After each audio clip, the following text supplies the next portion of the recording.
Who is behind the desecration of mosques in the Western Cape? Why does the Muslim Judicial Council want these incidents to be treated as acts of terrorism? Can the Muslim community's call for prayers through loud hailers be classified as noise pollution? And how does the Human Rights Commission deal with those who infringe on the religious practices of others? What time is it? It's question time.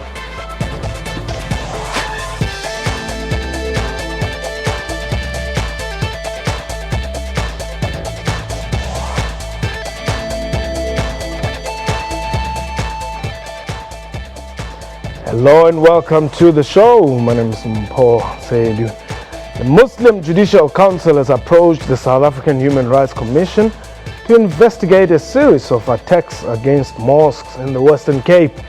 In one incident, a pig's snout was left at the entrance of a mosque in Simonstown. In another, blood was found splashed on the walls and pulpit of a Masjid al-Jamaya in Kalk Bay, with vandals leaving items scattered all around the mosque. In Islam, the pig is considered haram to consume. These incidents have angered the Judicial Council and the Muslim community in general, and the council went to the extent of calling on the authorities to approach them as acts of terrorism. We are live, and therefore you can call us and air your views. The numbers to dial 089-110-4210. Our Twitter handle at QuestionTime24.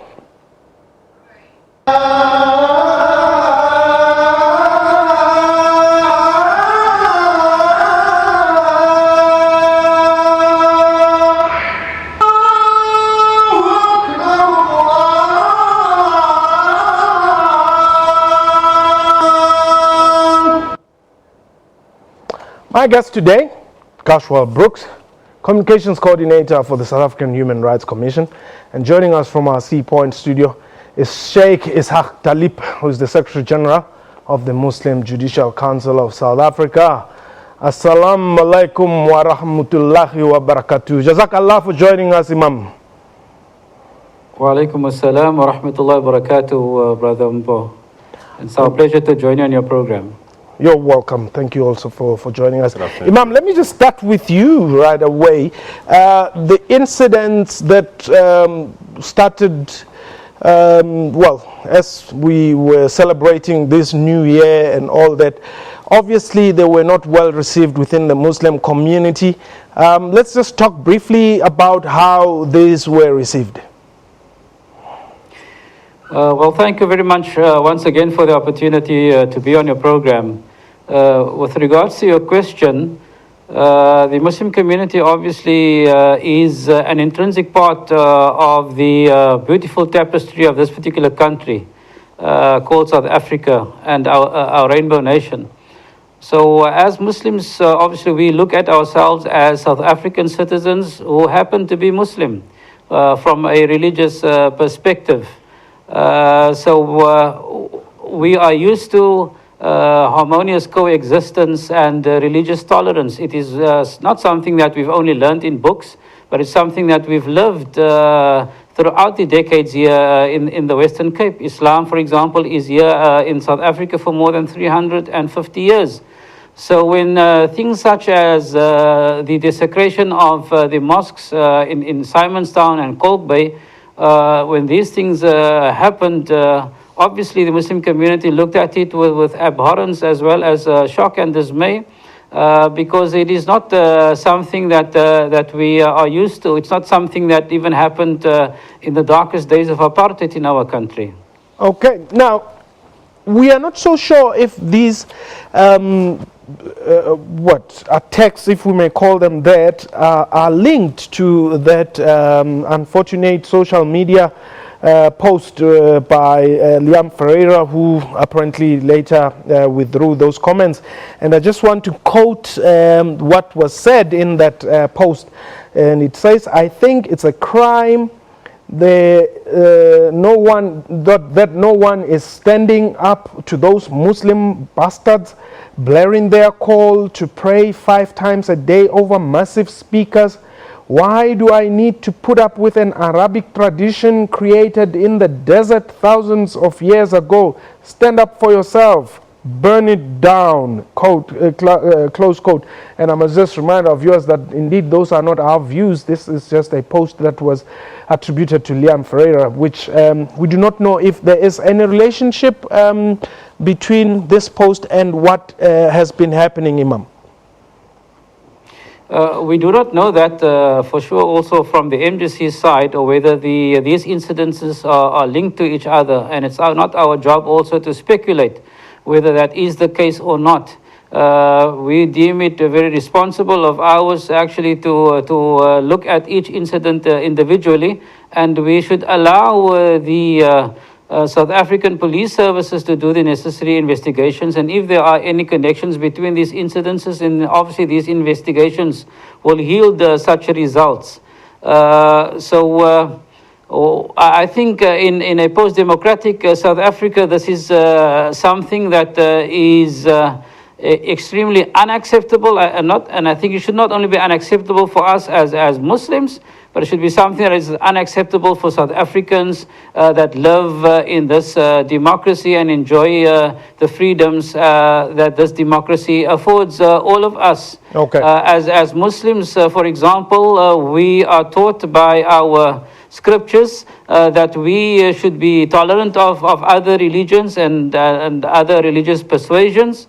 And it is something that we have showcased for more than 350 years. I want to emphasize that, for more than 350 years in this particular country. Okay. If we look at the makeup, for example.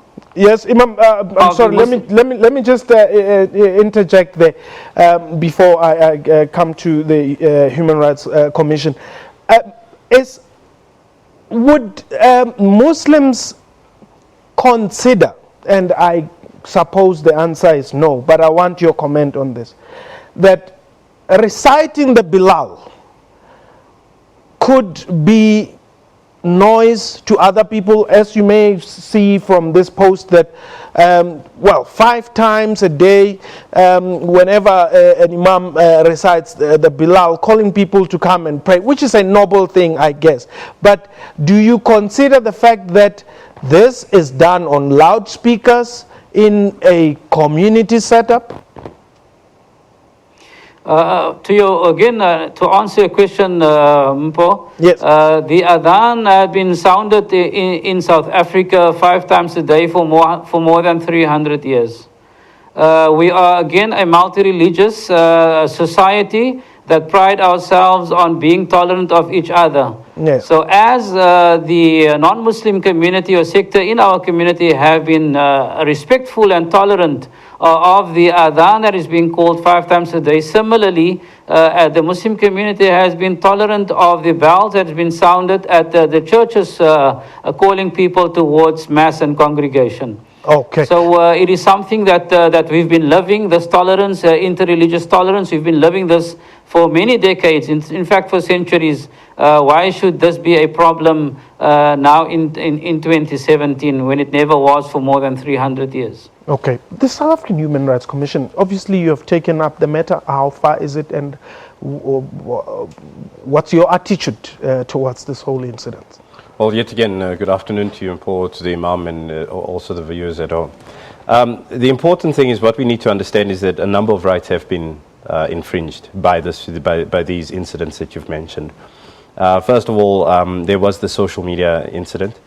There's also the 2 other incidents that you spoke about, which relates to malicious damage to property at the very minimum. But they infringe on rights such as the right to freedom of religion, opinion and belief in Section 15, our right to equality, because religion and religious belief is a basis on which you have a right to equality too, which is Section 10 Section 9 of the Constitution, Section 10 of the Constitution, the dignity in this instance of the Muslim community. So there's a number of rights that have been violated here, and that's very clear. As we know, the South African Police Service, from the information that we have, are conducting an investigation into this issue.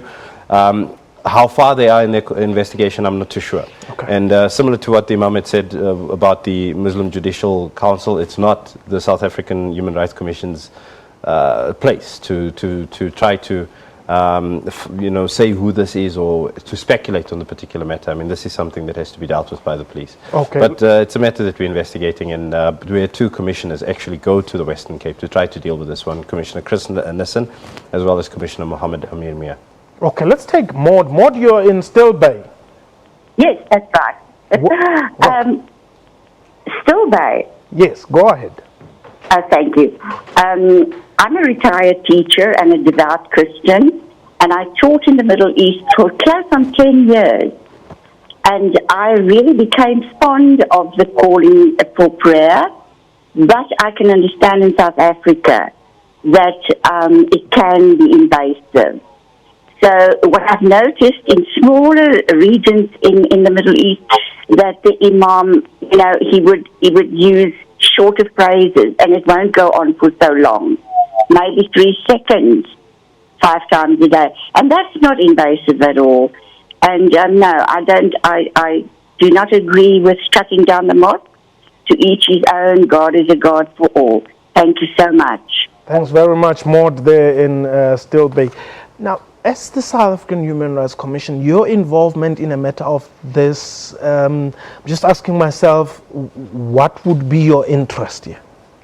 As I said, freedom of religion is a basic human right in South Africa. It's guaranteed in our constitution, chapter 2 of our constitution. Yes. Apart from that, this is an infringement on the right to equality, which is probably one of our most sacrosanct rights within the constitution as well. The important issue is to investigate this particular matter, and similar to many other matters that we've dealt with, whether it be a conciliatory process that we enter into, whether it be a punitive process that we reach with the perpetrators if they found and identified, that is what we're aiming for. Because I think what is very important, and Maud's comment largely speaks to it, it's not just about tolerance, but it's actually about accepting each other's differences. Okay. Because we're a diverse society, and guess what? That is exactly what we inherited, and that's what we're trying to foster going forward. So whether it be religion, whether it be race, whether it be sex, whether it be gender or sexual orientation, there are many differences among South Africans, and we need to be accepting of this.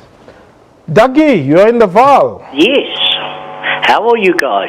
We are well. Thanks for the call. Happy New Year to you all. Yes, thank you. Same to you. Listen, I just want to say something. Go ahead. It might not go down really lacquer, but anyway, let's see. What I'm going to say is, it doesn't go around tolerance. It goes around respect. If you don't have respect for yourself, how can you have respect for somebody else? If somebody else doesn't respect the thing that's going on down there in the Cape at the moment, I mean, it must be understood that they've also got rights. As much as what they've got rights, the next person has also got rights.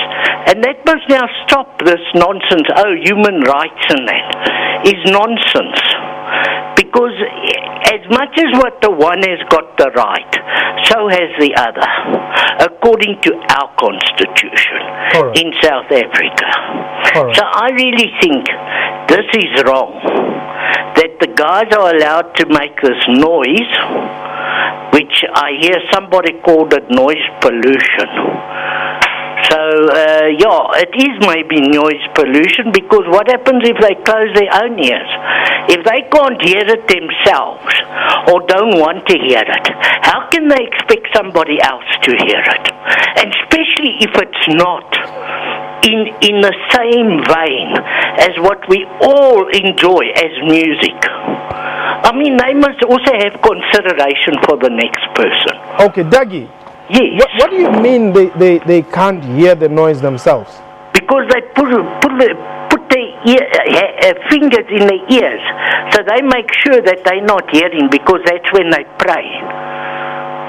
Okay, Dougie, thank you very much. You hear what I'm saying? No, I hear you well. Yeah, because then it's convenient for them.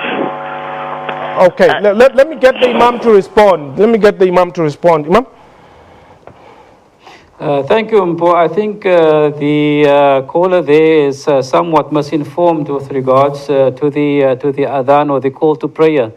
It's basically the person that calls to prayer that puts 2 of his fingers in his ears, but it doesn't block off his hearing completely. In actual fact, why it was done historically, before we had PA systems and so on, It was done to actually help the person to call the call to prayer in a very melodious kind of way. So it's not that when the caller to prayer is calling everybody or the Muslims to prayer, that all of us actually shut off our hearing. Rather, we enhance our hearing in order for us to actually respond to the call to prayer. I have listened to him very attentively and what he raises in terms of the adhan and it being or could be construed as being noise pollution and so on. I think that is where the religious sensitivities come in, where education is important, where we need to understand why people do what they do in the different religions that they follow. For example, I am the Imam at Hout Bay Mosque that has a very huge non-Muslim population or community around the mosque as well. So, for example, we've reached some sort of an agreement or a middle road where, for example, the morning prayer, especially early morning in summertime, where it happens at about 4 o'clock or just after 4 o'clock, that we tone down the call to prayer so as to not cause major disturbance to our non-Muslim neighbors in the area. I, as the Imam, receive many calls, some people asking for the call to be silenced, or rather for the volume to be turned down somewhat. And again, calls from non-Muslims, white, sorry for usage of that particular terminology, where they're asking us, where's the call to pray in the morning? We're not hearing it anymore. It's so melodious. We long to wake up like that every morning. So it's Maybe also trying to find a workable solution for everybody. Yeah, hold it there. Let's take Felix. Felix, you're in Nelspruit. Yes, thank you for taking my call, Uncle. You're welcome. Oh, yes, I just wanted to say that it may be insensitive to non-Muslims for the noise or for the call to prayer. But if it is insensitive to you as a non-Muslim, you must come out and say it. Let us talk about it in the open. Not attack people because you think they are disturbing you. There's nothing wrong in coming out and saying, look, your right to call to prayer is disturbing my sleep. It's disturbing my peace. And it is funny that we can go to court and discuss about this or come into open and discuss about this. We don't need to kill each other simply because somebody is disturbing me. I'm not a Muslim, I'm not a Christian. Actually, I don't belong to any religion, and that is the best thing I think I can do. Okay. Felix, thanks very much. Well, let me quickly, Imam, I mean, when we were preparing for this program, there were all sorts of suggestions, and some may sound trivial, but I just want to throw them at you and hear what your comment will be. In that, if the azan or the Bilal is a call for Muslims to prayer, why can it not be done maybe through WhatsApp or through messages so that people are reminded that it is that time to go and pray and not do it in a way that will be inconveniencing others? Thanks again for that particular question. If we look at the teachings of Islam and the teachings of the Prophet ﷺ, peace be upon him, we are taught by him to call the Muslim congregation to prayer, for them to come towards the mosque. This is especially for the male folk. Yes. For the men folk to actually make their way towards the mosque. For example, there's a portion in the prayer that says, Hayya ala salah, come towards prayer. Hayya ala al-falah, come towards success. In that our success lies in responding to that particular prayer. Obviously, the mosque is the place where people are taught. It is the place where people are disciplined. It is the place where the ambience in the mosque and the environment within the mosque is conducive for a person to actually connect with God. Yeah. Like it is quiet in a church, it is quiet in a mosque in order for the worshippers to connect with God. So when they pray, that they feel this divine connection with God. Okay. That is the reason why people are called to prayer. All right. How do you think South Africa fares in terms of tolerance of religion or other people's beliefs? Well, I think first and foremost, there needs to be a recognition, and we need to commend South Africans for largely having been tolerant and accepting of each other's differences. I think the vast majority of South Africans are actually good people. They accept each other's differences, religious, race, and otherwise. It's very unfortunate, going back to the call that we received from Dougie, I believe. Yes. Because that, unfortunately, those sentiments are very much ill-informed, and I think ill-informed on multiple levels. As I said, there are multiple differences and diversities in South Africa, and it would do people very well to reach out to their neighbors and learn a little about each other's differences. So, for example, instead of speculating as to why and how the Muslim call to prayer happens, maybe find out from a Muslim, why is it that you go about doing it this particular way?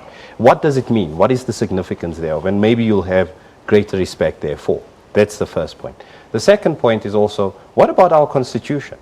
Because our constitution espouses, and this is what South African society and our fabric should be built on, it espouses the notion of being accepting of other people's differences and religions, and many other factors that we take into account. And it means that as a South African public, we've not internalized this document we received in 1996. And the question then begs, have we then accepted the society that we fought for in 1994 to this particular point? Okay, a reminder that you can call us and air your views on the numbers that are on the screen there, 0891104210. Tweet us your comments and we'll definitely entertain those. 0891104210. Our Twitter handle @questiontime24. Imam, are Muslims under siege in South Africa? Well, and as far as I know it and understand it, we are not under siege. However, we are also not oblivious to the fact that we are living in a global village where these kinds of religious intolerances and bigotry is being showcased in a very big way. So we are quite concerned that this kind of intolerance that we see elsewhere in the world, that it might be making its way towards South Africa, and that would be unfortunate indeed. I think it will make a mockery of the democracy that all of us had fought for. I am a child of the struggle, and many of my colleagues are children of the struggle. This democracy that we are experiencing, although it not be perfect, I think it is much better than what we have experienced under apartheid. So I think 21 years down in our democracy, I think it's ample time for people to have adjusted their mindset and their worldview, and for them Imam, to actually develop religious tolerance. Hold it there. Let's take with Busha very quickly. We are left with less than a minute.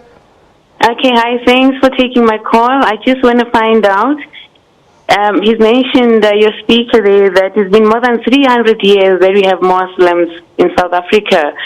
But I just want to find out, before technology, before there were microphones and amplifiers and speakers, what were they using to call people to come to prayer? Busha, thank you very much. Imam, quickly.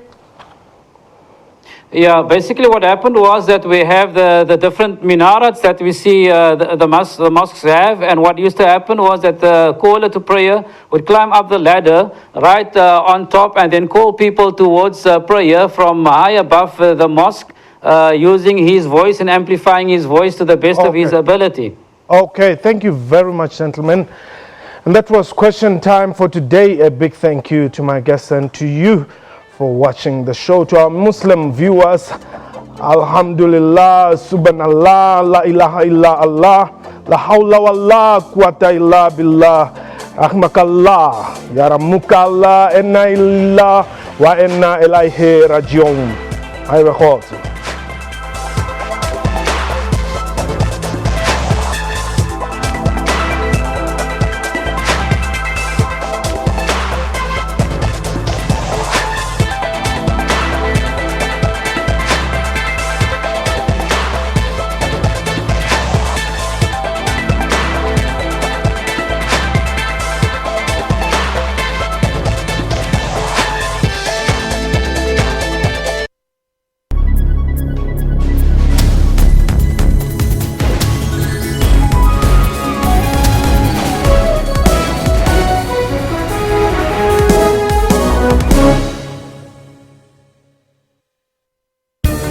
Water-wise, water is an essential need.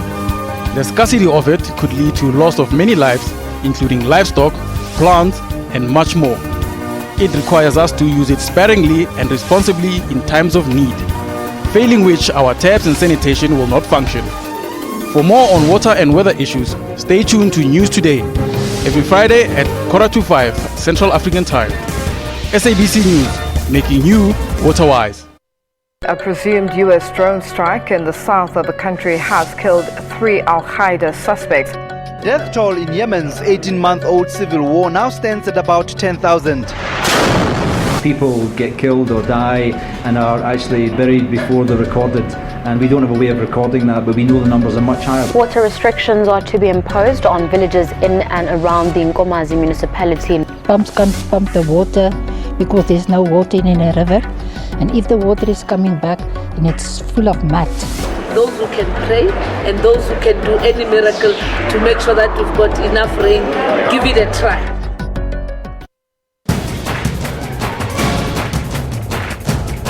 What is a national anthem and why do we need national anthems?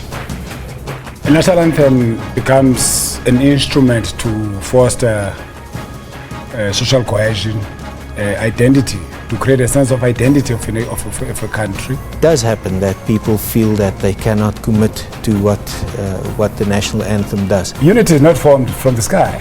People don't just despise the national anthem, but it is because of certain things that are actually happening. The issue of languages, for instance. The issue of apartheid statues and monuments.